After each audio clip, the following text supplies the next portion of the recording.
Literal na worth waiting for talaga. Yung nangyari sa amin. Kasi kailangan maghiwalay. Ang pag-ibig raw ay matiisin, mapagtiwala, puno ng pag-asa, at nagtsatsaga hanggang wakas.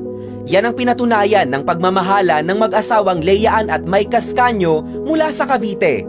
Grade 7 pa lang raw, may pagtingin na si Mike kay Leaan. Birthday ko, tapos nagbigay siya ng singsing as gift. Siyempre, crush, hindi medyo magpapakitang gilas ka na may.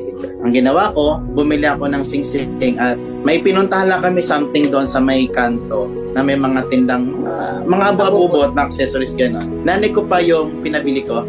Naibilan mo nga ako no, yung singsing na yun. Yung singsing na yun. Magkano? Parang 20 pesos. 20 pesos. Ang dami kong niyaya, siya lang may regalo. Diba? Pero dahil sa tuksuhan bilang magkakaklase sa high school, nainis raw si Leaan kay Mike. Dahilan para itapon ang singsing.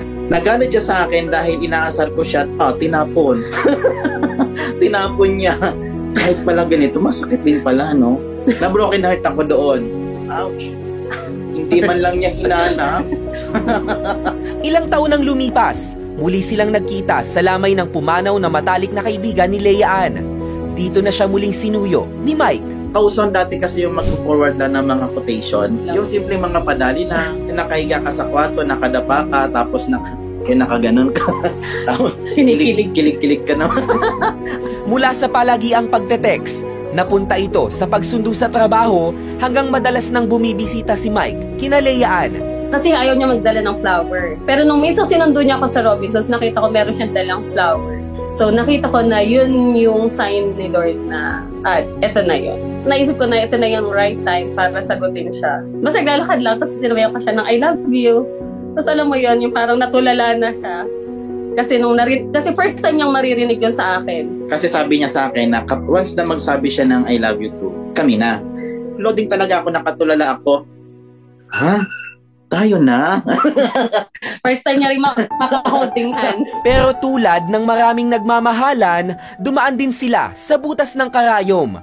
Pagbabalik tanaw ni Mike, sa kagustuhan niyang pakasalan si Leaan, nagdesisyon siyang mag-resign sa trabaho para mangibang bansa. So nag-resign ako doon sa trabaho ko dahil ang gusto kong mangyari mag-abroad para makapag-ipon ako sa pampakasal namin.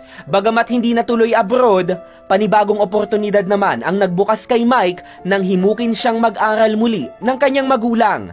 Pinagpatuloy niya ang naudlot na pag-aaral sa Cavite State University. So yun pala, may plano ang Panginoon kung bakit hindi ako natuloy sa pag-abroad. So pinagpatuloy ko yung pag-aaral ko, isang SEM, magulang ko muna yung sumuporta sa akin. The following SEM, pinag-aral na ako ng church namin. Sa biyaya naman ng Panginoon, isa si Mike sa nakatanggap ng sponsorship mula sa World Christian Fellowship na kanilang simbahan.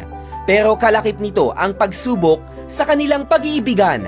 May policy na hindi ka pwede mag-boyfriend. Mag-boyfriend na kami noon. So ako ay pinag-aral ng church. So ibig sabihin, kailangan namin maghiwalay. Napakasakit yung bagay na yon.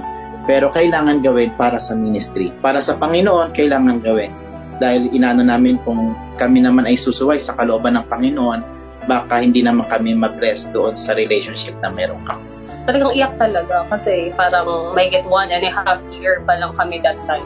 Every end of the month, uwi sila from Indown. Tapos nakikita lang kami sa church. Alam mo, may magkatinginan lang. Masaya na kami. Sabi ko nga, Lord, tulungan mo kami na mag-antay talaga.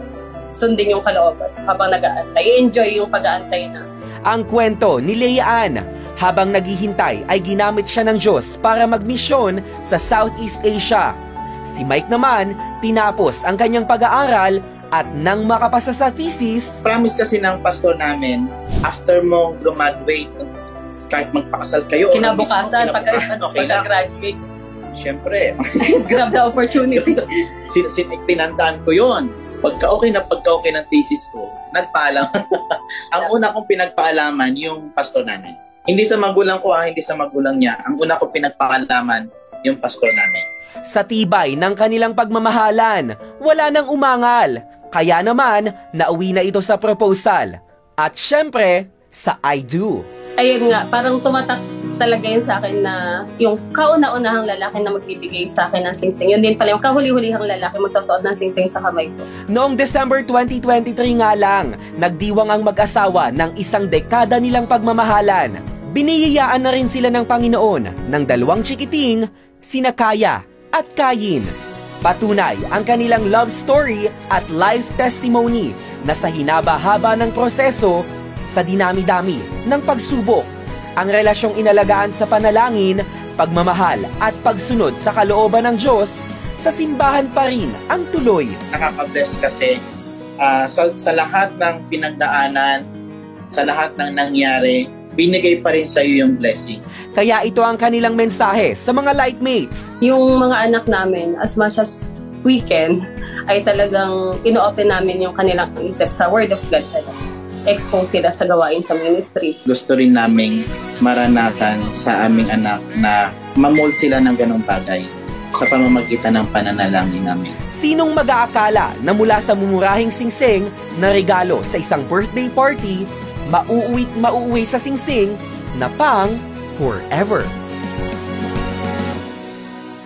Jomar Villanueva, Newslight.